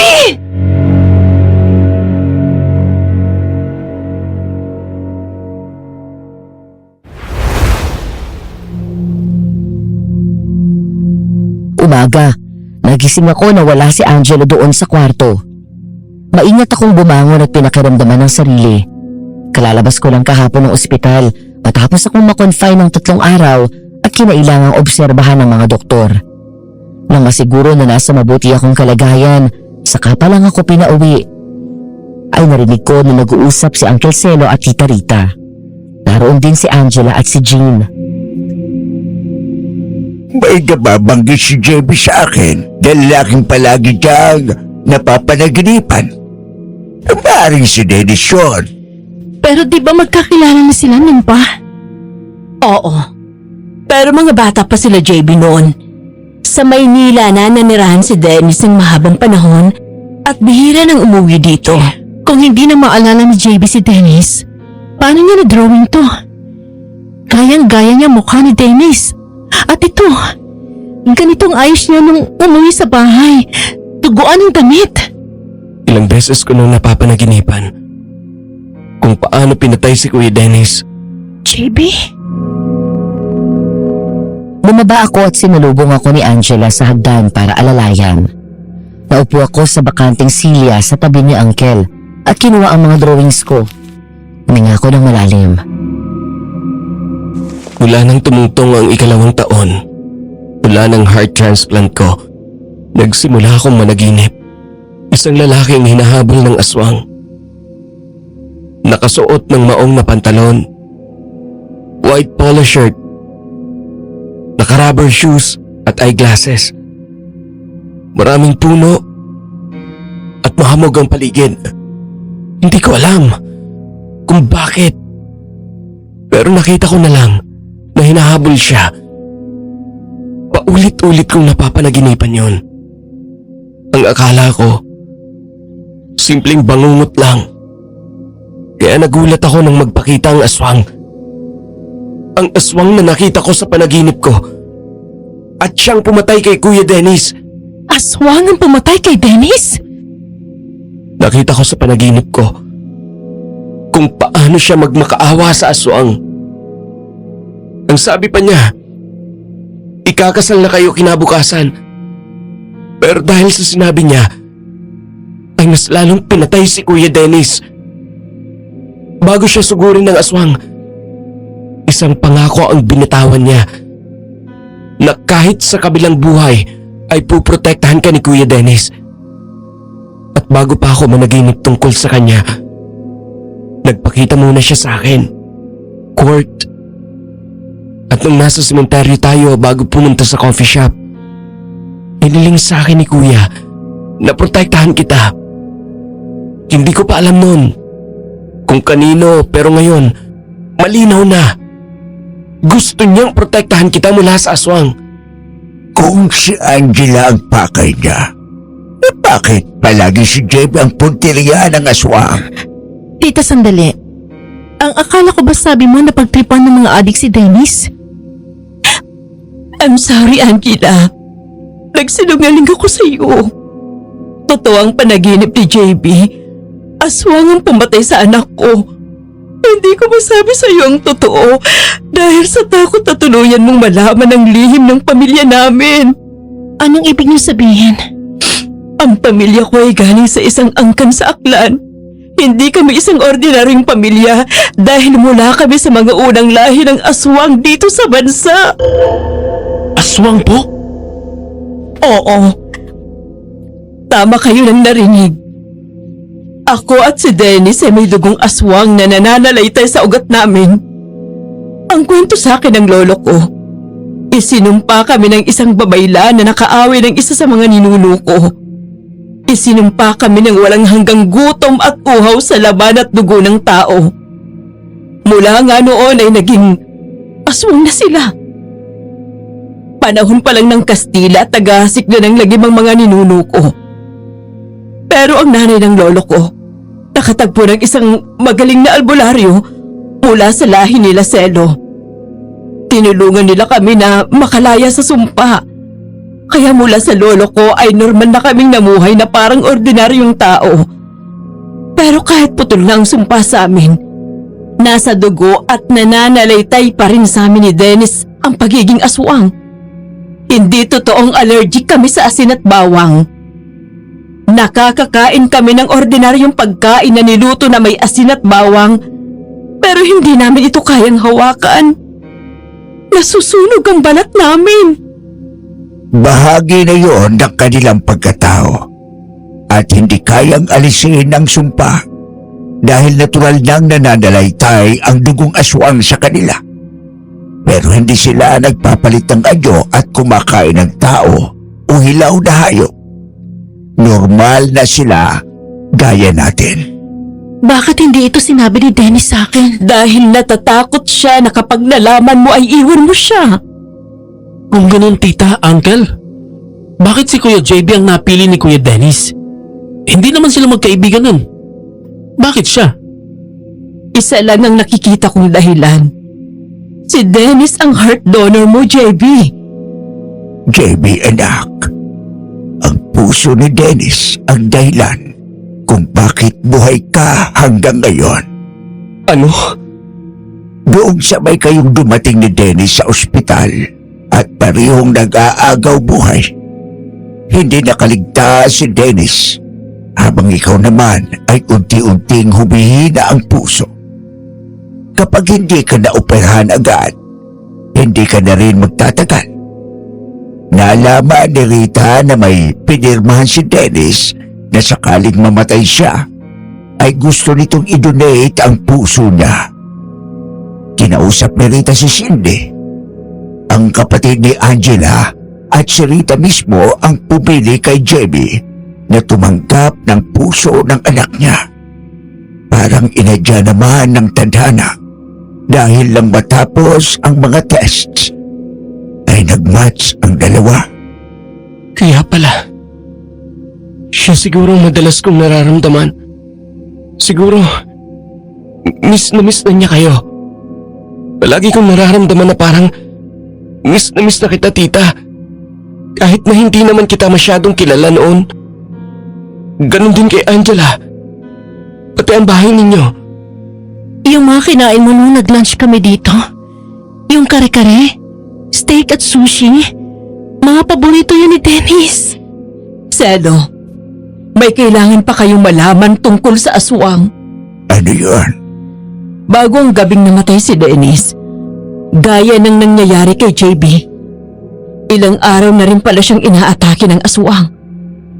Noong nag-usap kami at pinagtapat niya ang totoo na hinahabol siya ng aswang, naghinala na ako na baka galing sila sa malayong angka namin. Ang angka namin na hanggang ngayon ay dala pa rin ng sumpa at mga ganap pa rin na aswang. Ibig mong sabihin, gusto nila ang bumalik kayo sa pagiging aswang? Ganun ba? Oo, malaki ang posibilidad. Uncle, anong gagawin natin ngayon? Kailangan natin mapatay ang aswang.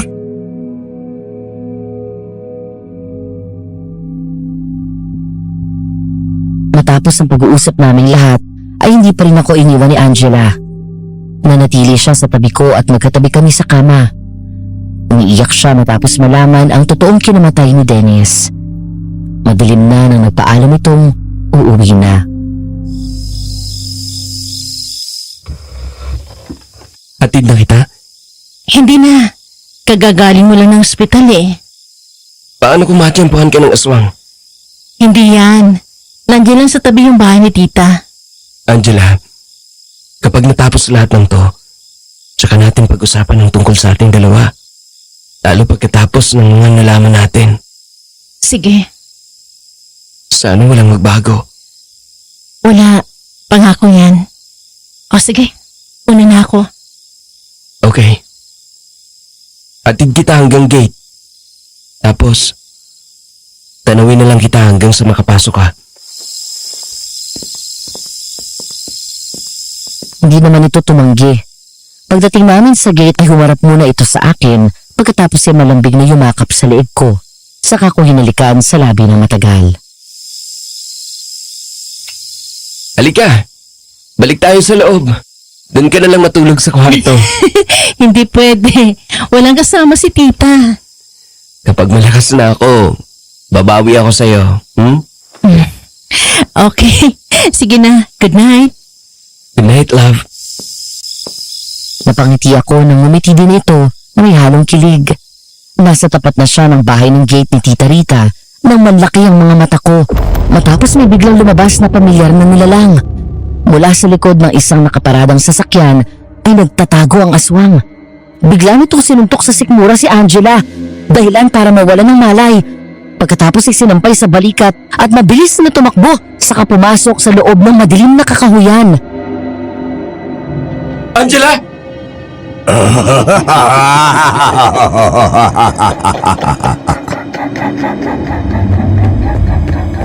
Anong nangyari? Kinuha si Angela ng aswang, Uncle! Eh, sabi na. At si Angela ang totoong pakay na. Sundan natin, bilis. Jean, yung mga gamit, tawagin mo si Rita ngayon din. Opo! Sa pamamagitan ng pag-alalay sa akin ni Uncle, ay hinabol namin ang aswang. Pumasok kami sa kakahuyan ng isang beses ko palang napuntahan at yun ay buong bata pa lang ako. Pagpasok doon, agad bumalik sa isip ko ang panaginip ko. Uncle! Itong lugar na to, dito pinatay si Kuya Dennis. Naaalala ko, ito eksakto yung nakita ko sa panaginip ko. Kung ganon, alam mo rin kung saan dadalhin si Angela. Opo. Lumakad kami ng lumakad hanggang sa makarating sa lugar kung saan pinatay si Dennis. Tama ko sa hinala ko. Dahil doon sa ilalim ng puno, sinundal ng aswang si Angela na wala pa ring malay hanggang ngayon. Nagtago kami ni Uncle sa likod ng isang puno at mula doon ay kitang-kita namin na nag-anyong tao ang aswang. Si Alan? Yung kaibigan ni Dennis? Opo. Nasaan ako? Alan? Ako nga, Angela. Teka. Hindi ikaw ang nakita ko kanina bago mawala ng malay. Yung aswang nasa na yun? Sandali. Ikaw ang aswang? Alan? Ang tagal kong hintay to, Angela. Animal ka! Ikaw ang pumatay kay Dennis! Ngayon pati si JB, pinagtatangkaan mo patayin? Lahat na lang ba ng mamahalin ko papatayin mo? Dahil madamot ako, Angela. Lahat ng gusto ko sa akin lang dapat. Hindi mo ako pag-aari! Pagkatapos ng gabing to, akin ka na at isisilang mo ang mga bagong aswang. Nauubos na ang lahi namin dahil sa pagiging makasiri ng mga ninuno ni Tita Rita. Kung ganun, kamag-anak ka ni Tita Rita. Oo! At ikaw, wala ka sa plano ko. Ang tunay na sadya ko dito ay ang ibalik si Dennis at nanay niya sa pagiging aswang. Ilang taon na nilang tinakasan ang responsibilidad nila sa angka namin. Kaya kinaibigan ko si Dennis. Pero nang makilala kita, ay ay nagbago ang lahat. Gusto kitang makasama sa mundo ko at doon magsasama tayong bubuo ng bagong henerasyon ng mga aswang.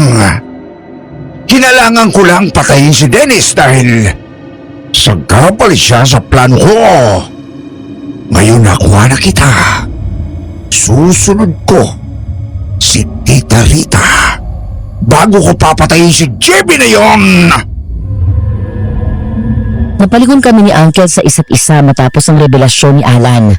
Sa panahon na wala akong lakas para lumaban sa aswang para kay Angela dahil sa sakit ko, isa lang ang naging sandigan at lakas ko sa mga sandaling yun. Walang iba kung hindi ang Diyos. Diyos ko, bigyan mo ako ng lakas para lumaban at bawiin si Angela. Huwag niyo pong hayaan na isang buhay na naman ang mawala dahil sa aswang. Higit sa kahit kanino man. Lalo na sa mga kalaban mo. Ikaw ang higit na makapangyarihan sa lahat.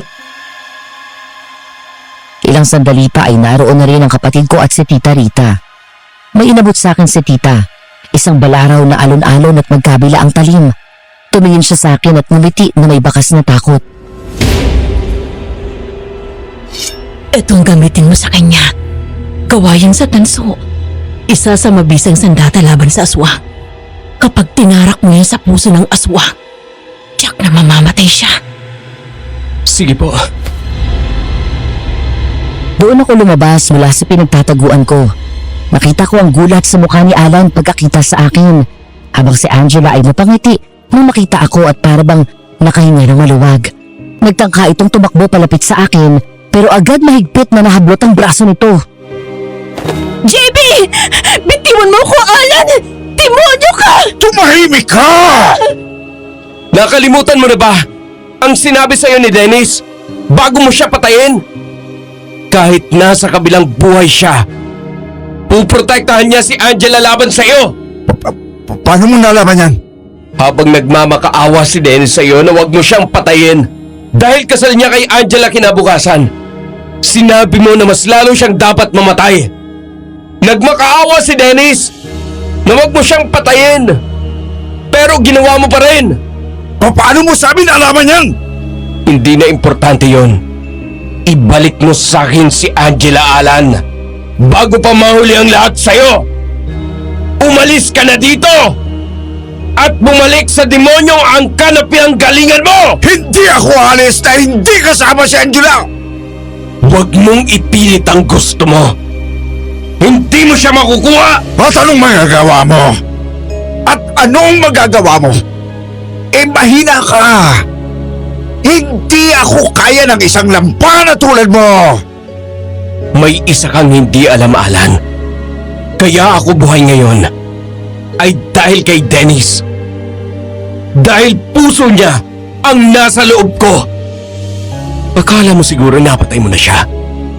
Nagkakamali ka! Kayang-kaya kitang patayin!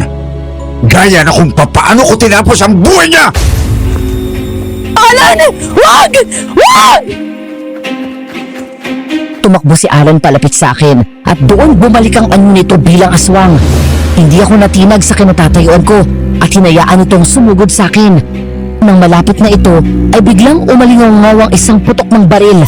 Matapos yun ay sinalubong ko ito at mabilis na sinaksak sa puso ang aswang gamit ang patalim na bigay ni Tita Rita. Diniinan ko yun ng husto hanggang sa sumigaw ng malakas si Alan.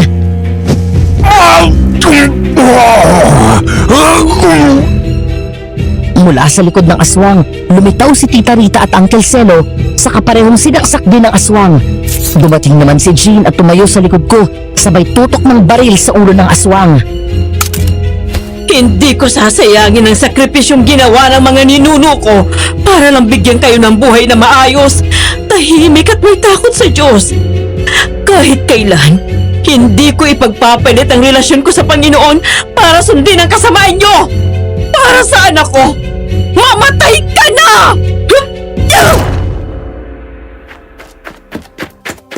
JB! Nasaktan ka ba? Ayos na ako. Tapos ang lahat. Wala nang aswang. Wala na tayong dapat ikatakot. Uncle, paano tong bangkay ng aswang? Ako nagbahala dyan. May pagdadalhan tayo na kung saan siya susunugin.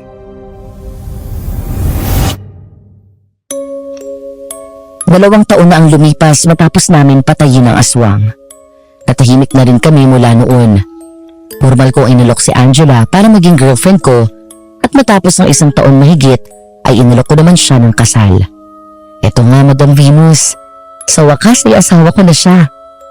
Napalingon ako nang mula sa likod at imakap sa liig ko si Angela. Love, hindi ka pa ba tapos dyan? Malapit na, love. Pina-finalize ko na lang itong floor plan. Sabado naman bukas eh. Sa Monday mo pa naman kailangan yan. Ipagpabukas mo na yan. Tulog na tayo. Hindi ka lang sanay na hindi ako katabi matulog eh. Kaya nga, halika na. Eto na po. Tatayo na. Love, matanong ko lang. Hindi mo na ba napapanaginipan si Dennis? O hindi na ba siya nagpapakita sa'yo? Hindi na. Mula nung mapatay natin ang aswang, hindi na ulit siya nagparamdam. Ang weird niya eh. Siguro dahil finally, nabigyan na ng hustisya ang pagkamatay niya. Pati yung pagkain mo, bumalik na si dati. Ayaw mo na ulit ng kare-kare. Hindi ko nga alam kung paano ko nakain yun eh. Pero thank you ha. Di ko alam kung nakapagpasalamat na ako sa iyo. Dahil sa iyo, natahimik na rin siya. Siguro, inadya na rin ng Diyos na sabay kaming dinala sa ospital ng gabing yon. Nandito siya oh, sa loob ko. Habang buhay nating kasama si Kuya Dennis. Napakapalad ko. Dahil nang mawala siya, ikaw naman ang iniwan ng regalo para sa akin. Ikaw at ako, habang buhay masaya. Mahal kita. Mahal mo ko. Araw-araw walang palya. Ha? Paano mo nalaman yan? Yan ang palagi sinasabi ni Dennis sa akin noon para i-comfort ako kapag malungkot ako. Isa sa mga napapanaginipan ko noon. Mahal na mahal kita, JB. Mahal na mahal din kita, love. Halika na. Tulog na tayo. Sandali. Kukuha lang ako ng tubig sa baba. Sama na ako. Natigilan kaming mag-asawa sa pagbaba nang mula doon ay marinig namin ang sekretong pag-uusap ni Uncle Celo at Tita Rita. Natakpan namin dalawa ang bibig at pigil kaming natawa dahil sa mga narinig namin. Ano ka ba naman, Selo? Ang tatanda na natin eh. Kalabaw lang ang tumatanda, mahal. Sila. Anong mahal? Hindi pa nga kita sinasagot yun eh. Oh, eto naman ilang buwan na ako nanliligaw sa'yo eh. Ayaw mo pa akong sagutin. Eh kasi nga, hindi pa alam ng mga bata. Ikaw lang naman ang ayaw magpasabi. Nakakahiya naman kasi. Baka isipin nila kung kailan tayo tumanda. Oh, ako naman. Wala naman tamang edad sa pag-ibig. Sige na, isang kiss lang. Namimiss ko na yung labi mo eh. Hoy, baka may makarinig sa'yo. Bakit? Ayaw mong marinig nila na ikaw ang unang humalik sa akin. Sabi ko, huwag kang maingay eh. O sige, para hindi ka mahiya, doon tayo sa bahay mo parang walang istorbo. At ano naman ang gagawin natin doon? Huwag mong sabihin. Ay, ano pa ba naman, Rita? May ilalabang pa itong junior ko, hindi ka pa rin lugi dito. Mamaya na tayo bumaba, love. Makakaabani pa tayo. Dahil dyan. Halika na dito sa loob. Ilak mo na ang pinto, bilis. Dahil may laban din yung junior ko. Mag-join nga kayo. Madam Venus, hanggang sa mga sandaling ito ay hindi ko pa rin maipaliwanag ang nangyari sa akin. Kung bakit at paano ako nakausap ng gano'n ni Dennis. Kung paano ko naramdaman ang pangungulila niya sa mga mahal sa buhay. Mga bagay na nasa paligid niya, kahit ng paborito niyang pagkain. Sa maikling panahon, pakiramdam ko ay panandalian akong hiniram ni Dennis para makamit niya ang hustisya. Kung meron man akong natutunan sa nangyari sa akin ngayon, narealize ko na sadyang napakahiwaga ng buhay. May mga bagay o pangyayari na darating sa iyo na mahirap ipaliwanag. Matapos kong mabigyan ng pangalawang buhay, bukod sa pamilya at negosyo, ay binigay ko ang buhay ko sa Panginoon. Ngayon kahit na ano pang pagsubok na daanan namin, alam ko na kakayanan namin dahil nariyan ang Diyos. Hanggang dito na lamang at sana'y magustuhan niyo ang aking kwento. Maraming salamat po at more power sa Aswang Diaries. Sa inyong mga tagapakinig, may sarili ba kayong kwento tungkol sa near-death experience na may halong kababalaghan? I-comment niyo sa ibaba. Nagmamahal, JB.